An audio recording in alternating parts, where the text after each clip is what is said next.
10주차 1강입니다. 오늘 수업은 일단 여러분들이 지난번에 치른 중간고사 답을 여러분들한테 먼저 알려드리도록 하겠습니다.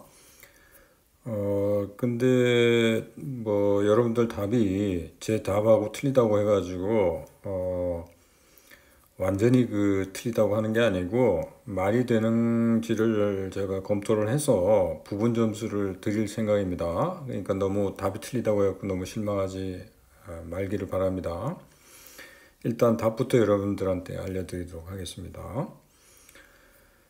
1번 TOC 재고 관리가 작동하기 위해서는 협력적인 공급 사슬이 요구되는데 그 이유는 수시로 재고 보충이 가능하도록 풀 시스템이 작동해야 하기 때문이다.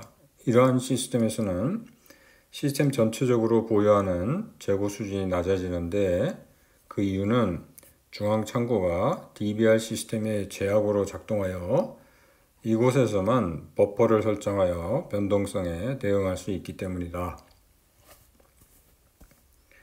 2번 크리티컬 체인 프로젝트 관리에서 자원 버퍼는 종속성 문제를 해결하기 위함이며 프로젝트 버퍼나 피딩 버퍼는 변동성 문제를 해결하기 위해 이용된다. 이때 버퍼의 수는 적을수록 좋은데 그 이유는 예유시간 낭비가 누적되는 문제를 피할 수 있기 때문이다.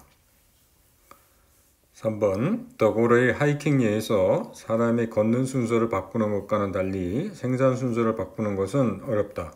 그래서 생산 순서를 바꾸는 대신에 하이킹이 허비와 같은 공정을 중심으로 스케줄 관리를 하게 되는데 허비와 같은 공정이 있는 경우에는 생산 능력 균형화를 추구할 경우에 변동성에 대한 대처를 잘 할 수가 없으므로 비병목에는 여유 능력을 갖게 하는 흐름 균형화를 추구하는 것이 유리하다.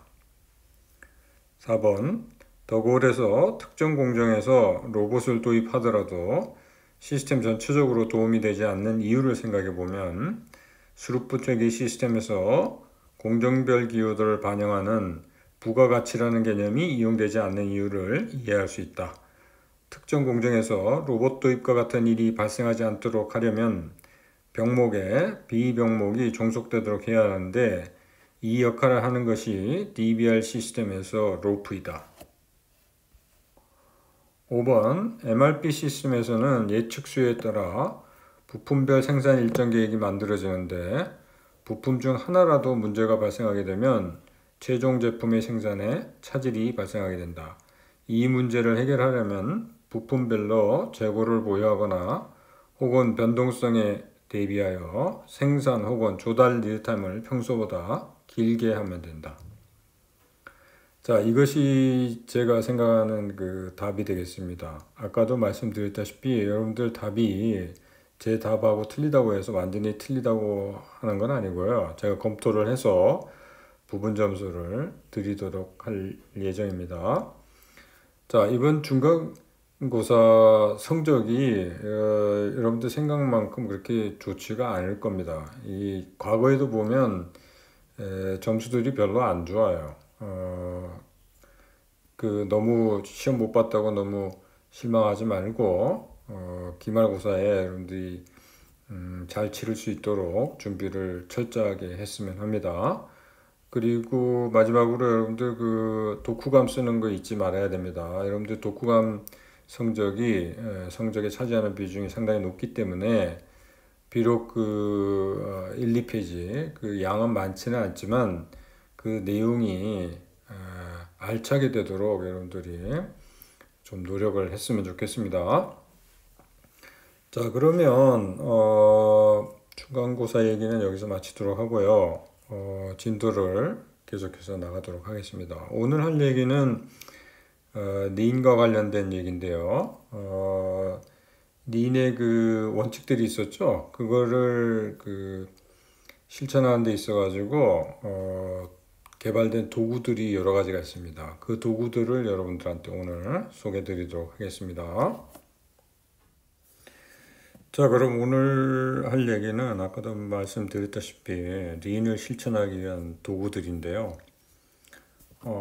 이 도구들이 사실은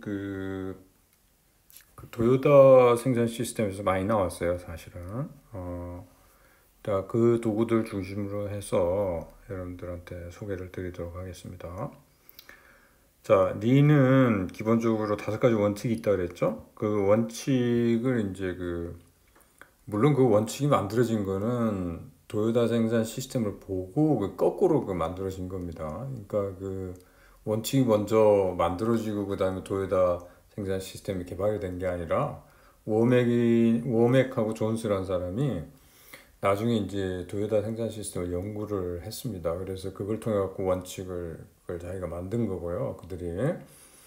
그래서 그 토요타 생산 시스템에 있는 여러 가지 그 도구들을 보니까 이게 원칙하고 다 관련이 있더라는 겁니다.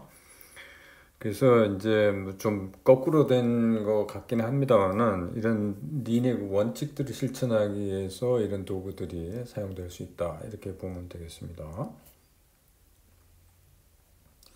먼저 여러분들한테 소개드릴 그 도구는 OS라는 게 있습니다. 이거는 거의 공장들은 대부분 다 알고 있다고 보시면 되고요.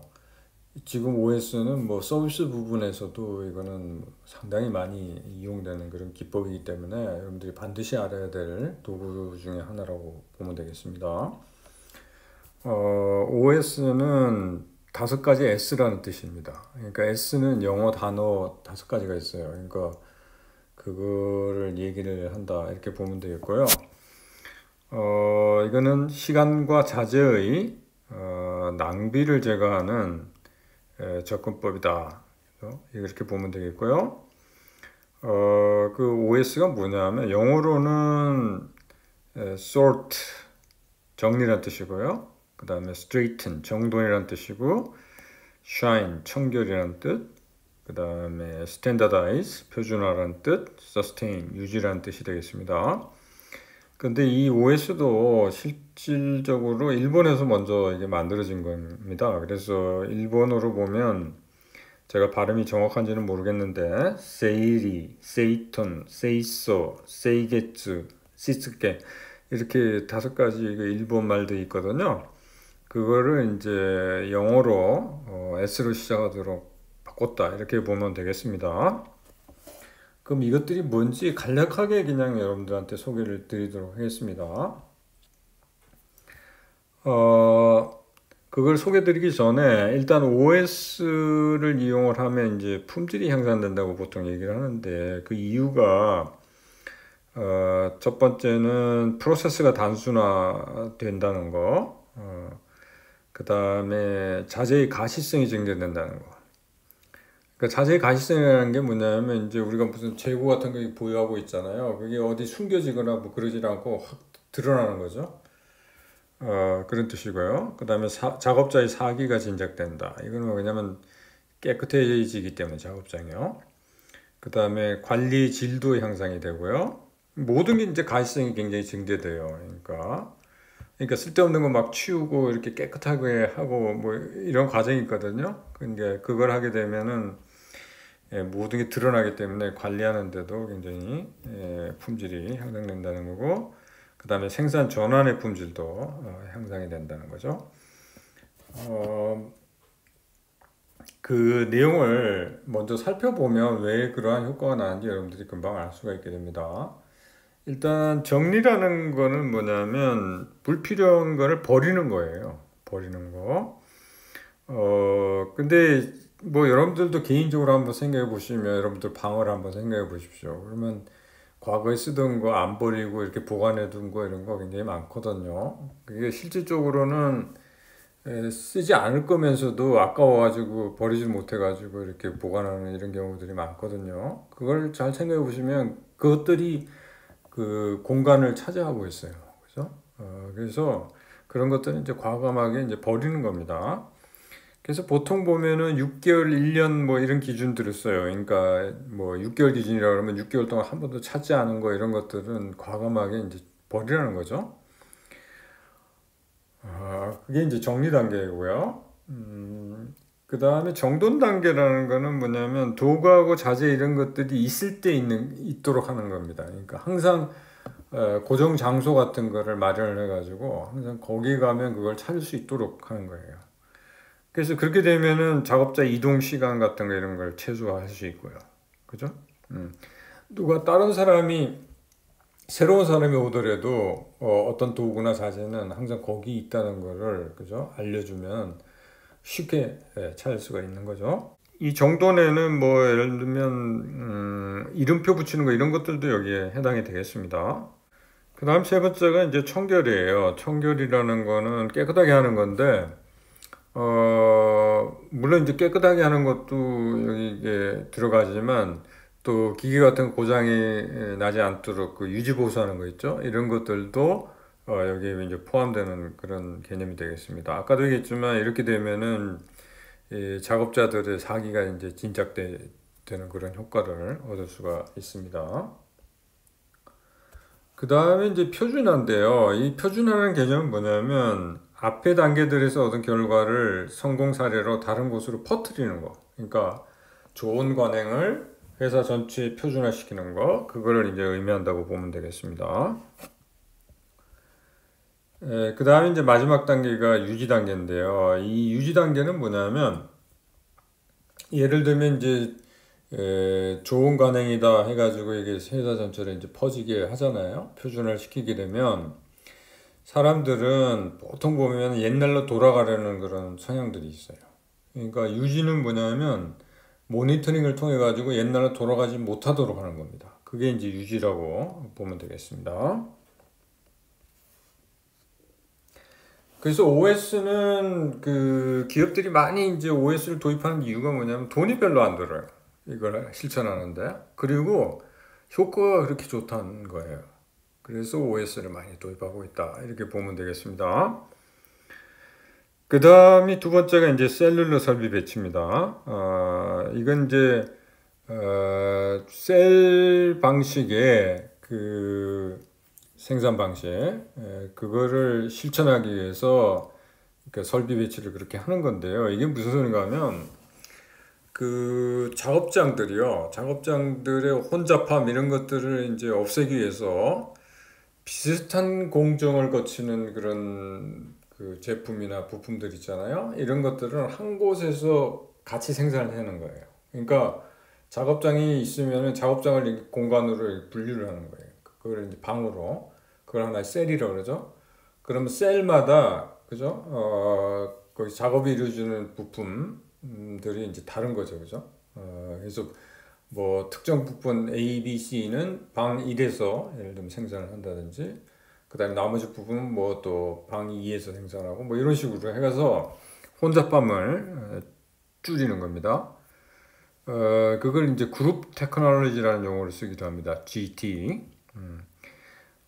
그러면 그 셀에서 이제 그 설비가 이제 배치가 되잖아요. 설비라는 게 무슨 기계 같은 거 이런 것들이 이제 배치가 되는데 이 배치가 보통 U자형으로 이렇게 배치가 이루어져요. 그래서 여기 이런 식으로 이제 배치가 이루어지고 이렇게 되면 그 장점이 뭐냐면 지난번에 제가 한번 말씀드린 적이 있는 것 같은데 여기 이제 작업자들을 투입하고 빼고 해가지고 이게 생산량 조절이 굉장히 좀 쉬워집니다. 그러니까 여기 두 사람을 투입을 해가지고 반반씩 나눠서 작업을 하게 한다든지 그럼 한 사람을 빼면은 또 한 사람이 남아가지고 모든 걸 또 작동을 하는 거고요.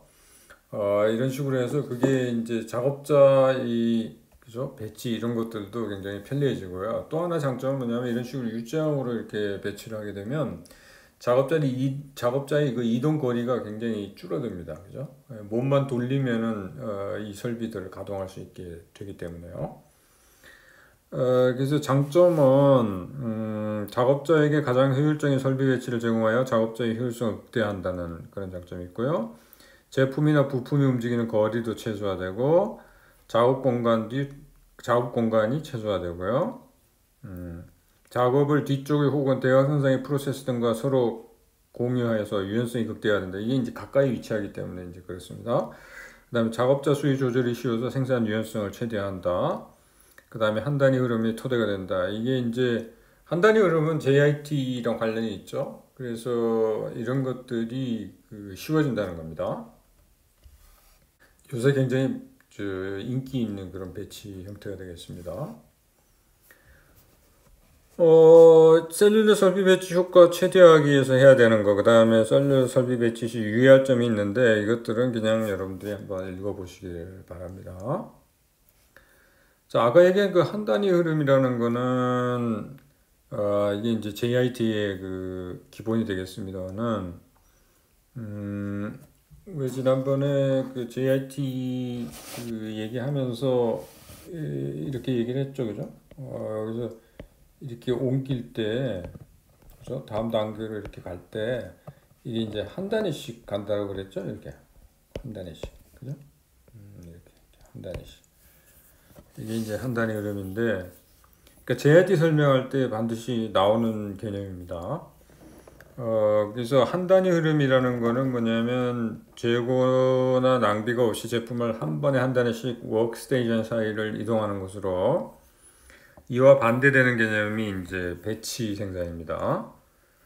한 단위 흐름 공정의 장점은 공정 중 재고를 최소화해서 리드 타임이 단축된다는 거고, 고객에게 도달하기 전에 불량품이나 문제의 발견이 쉽다는 거, 그 다음에 비숙련 작업자로도 흐름의 유지가 가능하도록 표준 작업 이용이 가능하다는 거, 다기능 작업자를 가장 필요한 곳에 이용하는 것이 가능하다는 거, 이런 장점이 있고요. 그 다음에 한 단위 흐름을 위해 필요한 게 아까 얘기한 U자형 셀 구축, 그 다음 프로세스가 인접하도록 설비를 배치해야 되고요.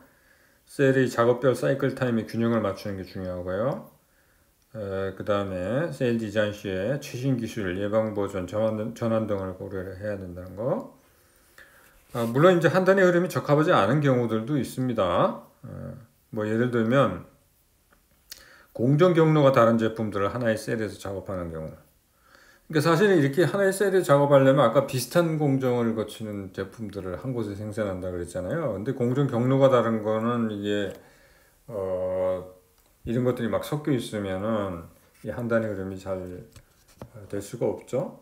그다음에 새로운 제품을 생산할 때마다 준비 시간이 필요한 경우, 제품이 공정 간 이동 시 시간이 많이 걸리는 경우, 자재 취급 비용이 높을 경우, 이런 경우에는 이제 한 단위 흐름이 적합하지 않은 경우가 되겠습니다. 그 다음에 이제 사이클 타임하고 그 타크 타임이라는 개념이 있다 그랬죠? 사이클 타임은 실제로 이제 걸리는 시간입니다. 실제로 걸리는 시간이고, 사이클 타임도 두 종류가 있어요. 하나는 개별 사이클 타임이라는 게 있고, 작업별이요. 그 다음에 총 사이클 타임이 있어요. 그러니까 전체 프로세스를 아우르는 그런 개념이죠. 그 다음에 이제 탁트 타임은 이제 수요 충족하기 위해서 생산에 걸려야 시간이 되겠죠. 이 사이클 타임은 실제로 걸리는 시간이고요. 그래서 뭐 예를 들면 1분에 하나씩 생산이 돼야 된다. 수요를 충족시키기 위해서. 근데 예를 들면 사이클 타임은 2분이에요. 실제로는 2분이 걸려요. 그럼 어떻게 됩니까? 1분 만에 하나씩 만들어야 되는데 실제로는 2분이 걸린다. 그러면 뭐 작업자를 한 사람 더 늘린다든지 뭐 기계를 한 대 더 도입한다든지 해가지고, 그죠? 그걸 맞춰야 되겠죠? 그죠? 탁타임을 맞춰야 되겠죠? 여기서 이제 그 작업자 수 계산이라는 게 바로 탁트 타임 분의 사이클 타임 이런 식으로 계산이 되거든요. 그래서 탁트 타임이 1분이고 사이클 타임이 2분이다 그러면 작업자 수는 2명 이렇게 나오는 거 아닙니까? 그러니까 그럴 때 이용되는 그런 개념이 되겠습니다. 그 다음에 혼합 모델 스케줄링과 배치 크기 축소인데 이게 무슨 소린가 하면, 지금 여러분들 왜 그 자동차 같은 거 이제 생산할 때도 생산 라인이 있으면은 그 컨베이어 벨트가 있잖아요. 그럼 거기서 여러 가지 모델 생산이 이제 가능해요. 지금 그거를 이제 생산 평준화라는 건데, 생산 평준화라는 게 뭐냐면 결국은 제품을 생산을 할 때 ABC 모델을 생산을 해야 된다 그러면 A를 다 생산하고 그 다음에 B를 그 다음에 생산하고 그 다음에 C를 다 생산하고 이런 식으로 하는 게 아니라, 그죠? 그 비율대로, 그죠? 소량으로 A 몇 대, B 몇 대, C 몇 대 생산하고 다시 A 몇 대, 그 다음 B 몇 대, C 몇 대 이런 식으로 생산하는 거고, 생산 평준화라고 그랬죠? 이 생산 평준화를 하게 되면 장점이 뭐냐면 이게 이제 공정중 재고 수준이 굉장히 낮아져요. 그래서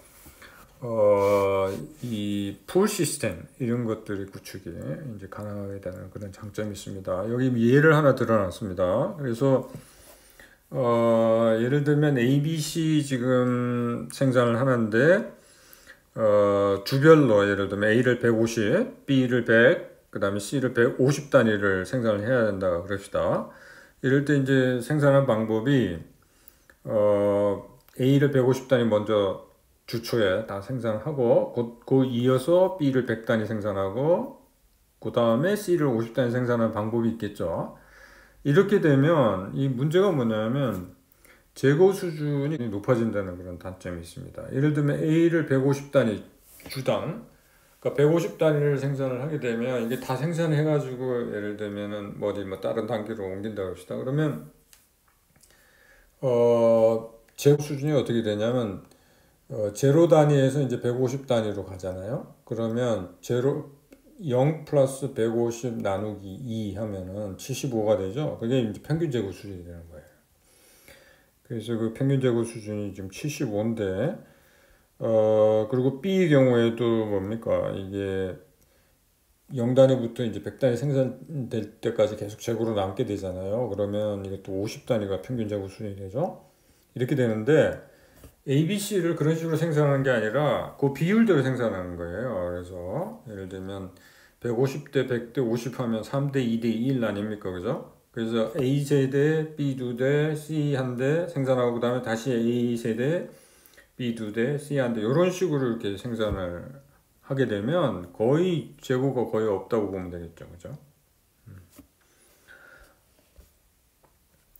그 다음에 이제 표준 작업이라는 거는 뭐냐면 원래 이제 작업 표준화라는 그 개념이 있는데요. 이거는 뭐냐면 어떤 작업의 경우에 이제 작업 순서랄지 이런 것을 명확히 해놓고 그 다음에 그 작업자들이 그걸 따르게 되면 정상적으로 얼마 만에 끝낼 수 있다 이런 식으로 그 시간, 그죠? 정상 시간까지 이게 계산이 되는 그런 개념인데 이게 이제 필요한 이유는 뭐냐면 사실은 이제 생산 능력 균형화 이런 것들을 이제 추구할 때 그죠? 작업 스테이션마다 워크 스테이션마다 이제 작업을 할당해야 되잖아요. 그러면 작업 스테이션마다 이제 걸리는 시간 일정해야 되잖아요. 그러면 그 일을 할당을 할 때 그 시간 안에 끝낼 수 있도록 일을 할당을 해야 되잖아요. 그러면 특정 일이 얼마가 표준적으로 얼마가 걸리는지 이런 게 정해 있어야 이 일을 뭐 A, B, C 를 여기 할당하면 전체적으로 얼마가 걸린다 이런 게 계산되지 않겠습니까? 그럴 때 주로 많이 이용됩니다.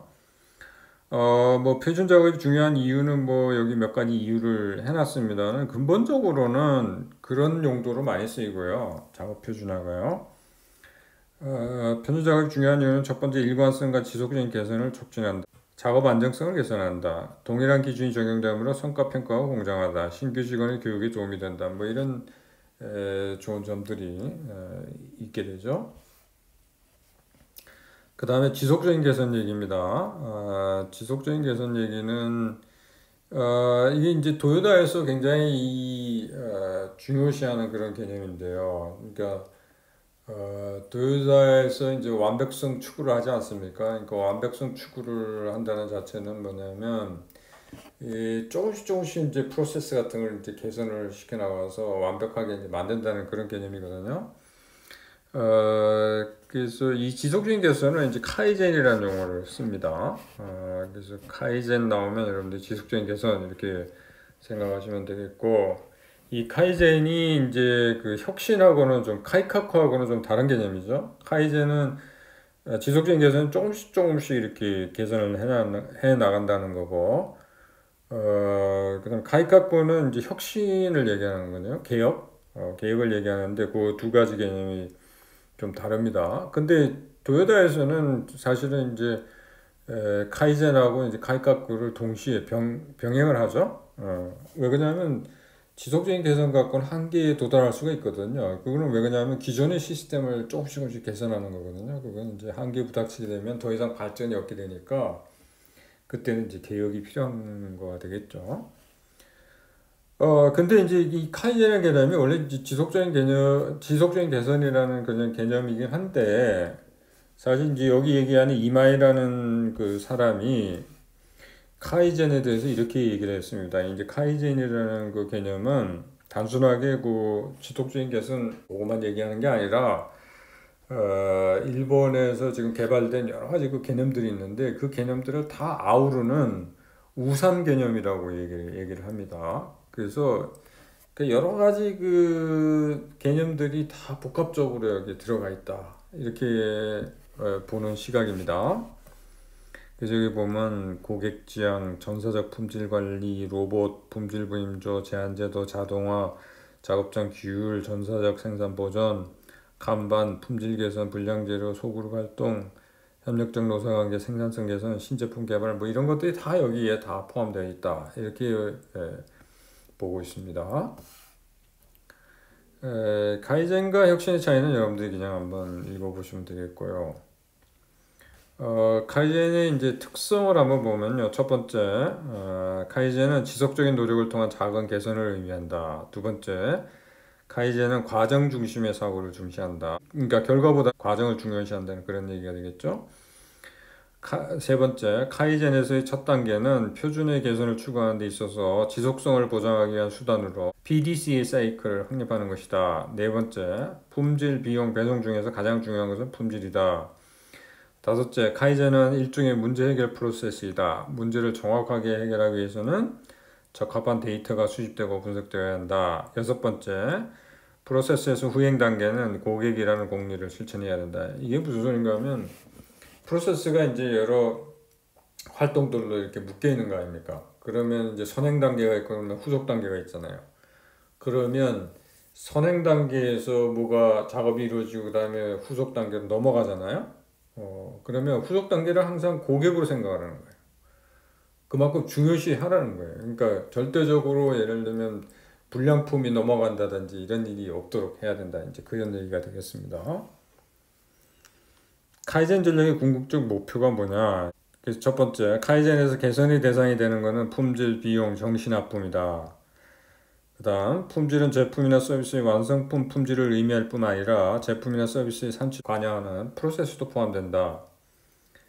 그 다음, 비용은 제품이나 서비스의 디자인, 생산, 판매, 서비스 비용을 포함한다. 납품은 요구량을 정시에 전달함을 의미한다. 그래서 결국은 최고 경쟁의 일이 뭐냐? 시장에서 기업의 QCD, 그러니까 Quality Cost Delivery, 품질, 비용, 그 다음에 이제 납품이 되겠죠? 그거의 위치를 파악하고 이거 개선 정책의 우선순위를 결정하는 게 결국은 최고 경쟁의 일이다. 위치를 파악하는 게 이제 경쟁력을 파악을 하는 거죠. 그래서 뭘 개선할지 그걸 우선순위를 정하는 게 이제 최고 경쟁의 일이라는 거죠. 그 다음에 칸반은 카드라고 그랬죠. 그래서 도요타에서 JIT 실천하기 위해서 이용되는 그 정보 전달 시스템입니다. 그게 이제 칸반이고, JIT는 풀 시스템이라고 그랬죠. 그래서 이 풀 시스템을 작동시키기 위해서 필요한 그런 도구다. 이렇게 보면 되겠습니다. 푸시하고 풀에 대해서는 이미 그 말씀 한번 드렸죠. 푸시라는 거는 예측을 통해 가지고 그죠? 그래갖고 생산 계획을 수립하고 그거에 따라 생산이 이루어지고 생산이 이루어지면 재고를 보유하고 그 재고를 가지고 수요가 발생하면 충족을 시키는 거죠. 그게 이제 푸시 시스템이고 풀 시스템은 수요 발생하면 그때서야 생산이 들어가요. 그래가지고 그 수요를 충족시키는 그런 시스템이죠. 그러니까 그 큰 차이점은 뭐냐면 재고를 보유하느냐 안 하느냐 이제 그런 차이고요. 그 다음에 뭐 아시겠습니다만 푸시 시스템의 문제점은 뭐냐면 그게 이제 예측 잘못되면 그 재고 문제가 굉장히 심각해지죠. 근데 풀 시스템은 이제 제대로 작동하려면 그 리드 타임이 굉장히 단축이 필요해요. 그죠? 그래서 그 리드 타임 단축을 위한 노력을 많이 기울여야 되죠. 그래서 도요타는 하여튼 그 리드 타임 단축을 위해 갖고 여러 가지 그 노력들을 많이 했죠. 그것들이 도움이 많이 되죠. 칸반 시스템의 장단점은 여러분들이 한번 읽어보는 걸로 하도록 하겠습니다. 그 다음에 이제 라인 균형화인데요. 라인 균형화는 결국은 뭡니까? 이게 이제 낭비옷을 제거하기 위한 노력 아닙니까? 그러니까 워크스테이션별로 걸리는 시간, 그죠? 그거를 일정하게 만들고, 그래서 뭐 낭비가 발생하지 않도록 하는 게 이제 여기서 추가하는 건데요. 워크스테이션별로 걸리는 시간은 이제 탁트타임으로 결정이 되죠.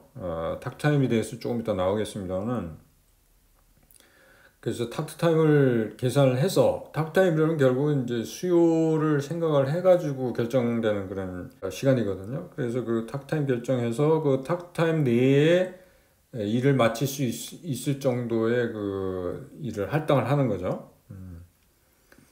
그래서 여기서 라인 균형화를 통해서 성취하고자 하는 게 뭐냐? 각 작업에 대한 개별 사이클 타임을 얻고 작업이 진행되어야 할 순서를 결정하고 필요 작업자 수를 결정하고 작업셀에 있는 작업자에게 작업을 균등하게 할당한다. 이게 이제 라인 균형화를 통해서 얻고자 한다는 거죠.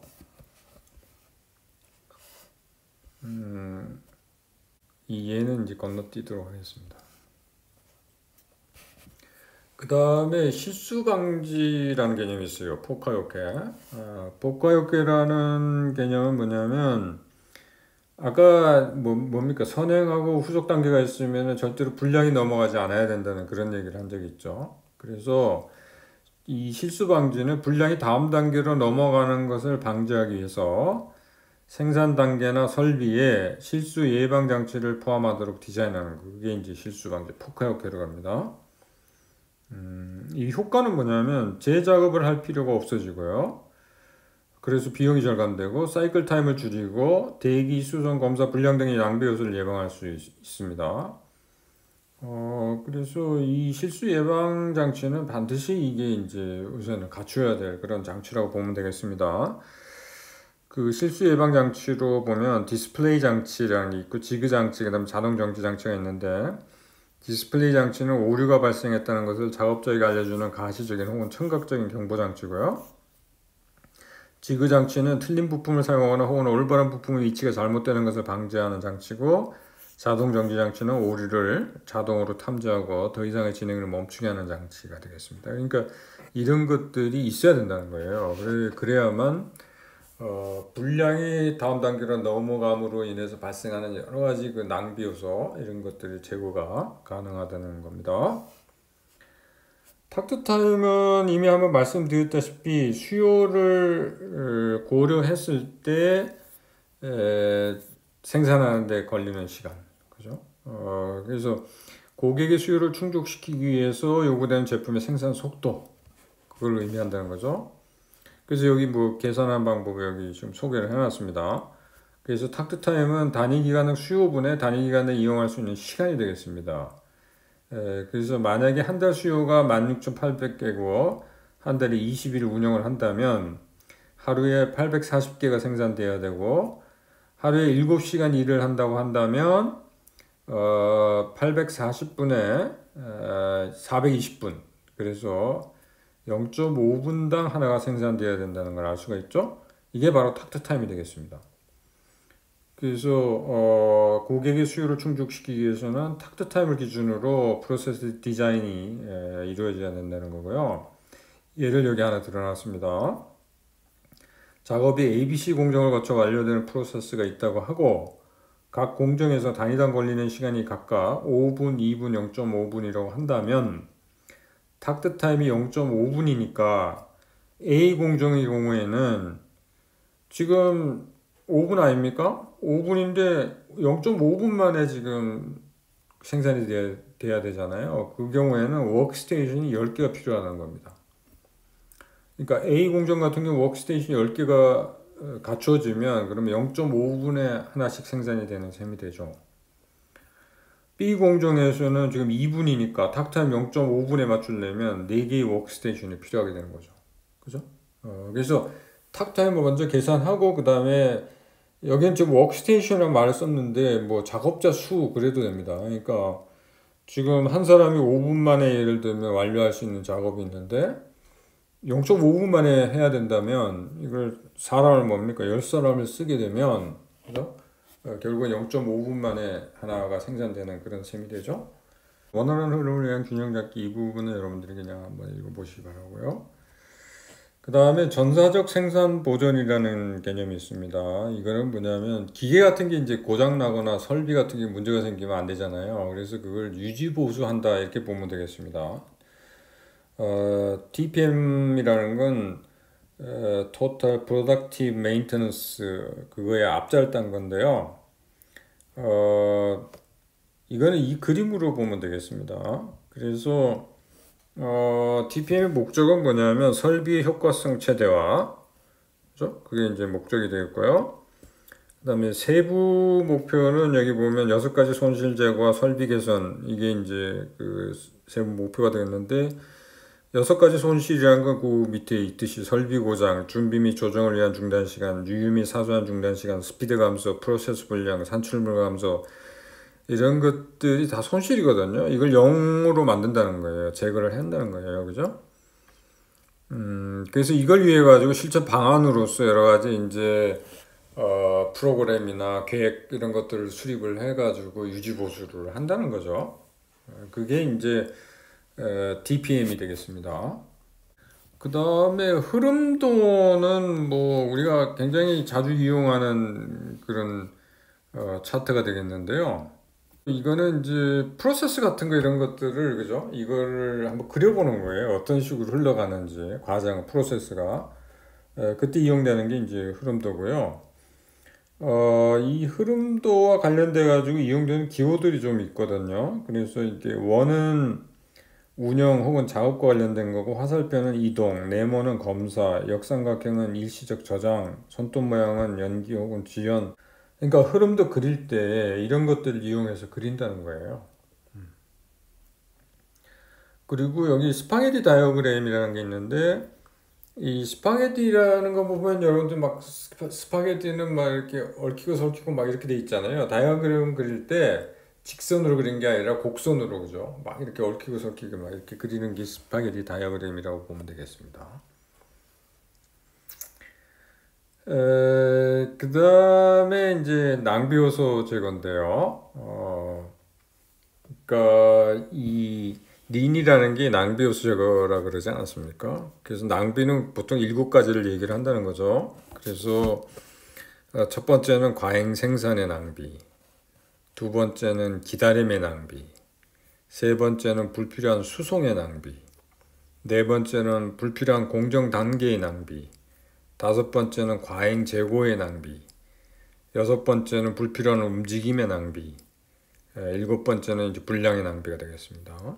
예를 들면 과잉 생산은 뭡니까? 이게 재고 문제 발생하잖아요. 그 다음에 기다림이라는 거는 뭡니까? 작업은 해야 되는데 안 넘어가고 선행해서 우석으로 안 넘어가가지고 기다림이 발생하면 그것도 낭비잖아요. 시간 낭비. 그 다음에 불필요한 수송의 낭비라는 거는 예를 들면 뭐 자재 같은 게 보관소가 너무 멀리 있어가지고 그죠? 이런 게 그 자주 옮기는데 그죠? 시간하고 그런 노력 이런 것들이 낭비 아닙니까? 그 다음에 거치지도 않아도 되는 공정을 거친다는 것도 낭비고요. 이 과잉 재고라는 거는 뭐 공정 중 재고 뭐 이런 것들이 포함되겠습니다. 자재 같은 거 이런 것들이 너무 많이 부유되면 이제 낭비죠. 그 다음에 불필요한 움직임이 낭비라는 건 이제 작업자가 그죠? 움직이는 거리 같은 게 너무 멀면 이건 낭비죠. 그 다음에 불량의 낭비. 불량이 발생하면 뭐 재작업을 해야 된다든지 아니면은 폐기물이 생긴다든지 뭐 여러 가지 낭비 요소 발생하잖아요. 그것들이 여기에 포함이 되겠습니다. 요번 장을 좀 빠르게 지나간 이유는 뭐냐면 이미 이런 것들을 앞쪽에서 좀 설명을 했기 때문에 도요타 생산 시스템에서 설명을 했기 때문에 그냥 빨리 지나갔다고 보면 되겠습니다. 대충 여러분들이 그 개념하고 이런 것들만 좀 알아두면 되겠습니다. 그게 뭔지 그 정도면 되겠습니다. 뭐 기말고사도 어차피 여러분들 뭐 갈아놓기로 나올 거니까요. 그 개념 위주로 여러분들이 공부를 하시면 되겠습니다. 그럼 오늘 수업은 여기서 마치도록 하겠습니다.